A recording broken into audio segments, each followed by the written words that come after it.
ప్రధాని మోదీ రష్యా పర్యటన దిగ్విజయంగా కొనసాగుతోంది. మాస్కోలో మోదీకి ఘన స్వాగతం లభించింది. రష్యా అధ్యక్షుడు పుతిన్ ఇచ్చిన విందుకు హాజరయ్యారు మోదీ. ఇవాళ రక్షణ, ఆర్థిక రంగాలతో పాటు పలు ఒప్పందాలపై రెండు దేశాలు సంతకాలు చేయబోతున్నాయి. రష్యాలో ప్రధాని మోదీకి ఘన స్వాగతం లభించింది. మాస్కో ఎయిర్పోర్ట్ లో మోదీకి రష్యా అధికార బృందం ఘన స్వాగతం పలికింది. రష్యాలో ఆయన 2 రోజుల పాటు పర్యటిస్తారు. ఎయిర్పోర్ట్ లో మోదీ గౌరవ వందనం స్వీకరించారు. ప్రధాని మోదీ గౌరవార్థం రష్యా అధ్యక్షుడు పుతిన్ విందును ఏర్పాటు చేశారు.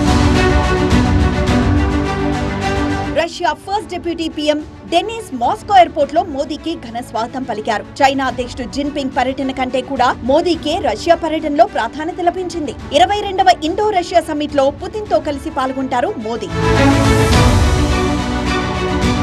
రష్యాలో 2 రోజుల పాటు మోదీ పర్యటన కొనసాగుతోంది. 5 ఏళ్ల తర్వాత మోదీ రష్యాలో పర్యటిస్తున్నారు. ప్రవాస భారతీయులతో కూడా భేటీ అయ్యారు ప్రధాని. యుక్రెయిన్ యుద్ధం తర్వాత తొలిసారి మోదీ రష్యాలో పర్యటిస్తున్నారు. ది కాల్టన్ హోటల్లో నిర్వహించిన సాంస్కృతిక కార్యక్రమాలు అలరించాయి. రష్యాలో తనకు ఘన స్వాగతం పలికిన ప్రవాస భారతీయులకు ధన్యవాదాలు తెలిపారు మోదీ. ఈ పర్యటన తనకెప్పటికీ గుర్తుండిపోతుందన్నారు.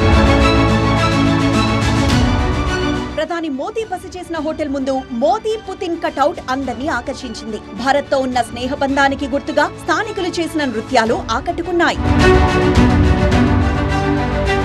మోదీ పర్యటనపై రష్యా ఆసక్తికరమైన వ్యాఖ్యలు చేసింది. ఈ పర్యటనపై పాశ్చాత్య దేశాలు ఈర్ష్యతో ఉన్నాయని వ్యాఖ్యానించింది. ప్రధాని మోదీ అధ్యక్షుడు వ్లాదిమిర్ పుతిన్ శిఖరాగ్ర స్థాయి చర్చలు చేపడతారని వెల్లడించింది. యుక్రెయిన్ పై రష్యా దండయాత్ర తర్వాత మాస్కోను ప్రధాని మోదీ సందర్శించడం ఇదే తొలిసారి. అదేవిధంగా భారత ప్రధాని ఆస్ట్రియాకు వెళ్లడం 41 ఏళ్లలో ఇదే మొదటిసారి కావడం విశేషం. ప్రధాని మోదీ పర్యటన వేళ కూడా రష్యా యుక్రెయిన్ మధ్య యుద్ధం మరింత తీవ్రమైంది. యుక్రెయిన్ రాజధాని కీవ్ తో సహా పలు నగరాలపై రష్యా జరిపిన మిసైళ్ల దాడిలో 20 మంది చనిపోయారు.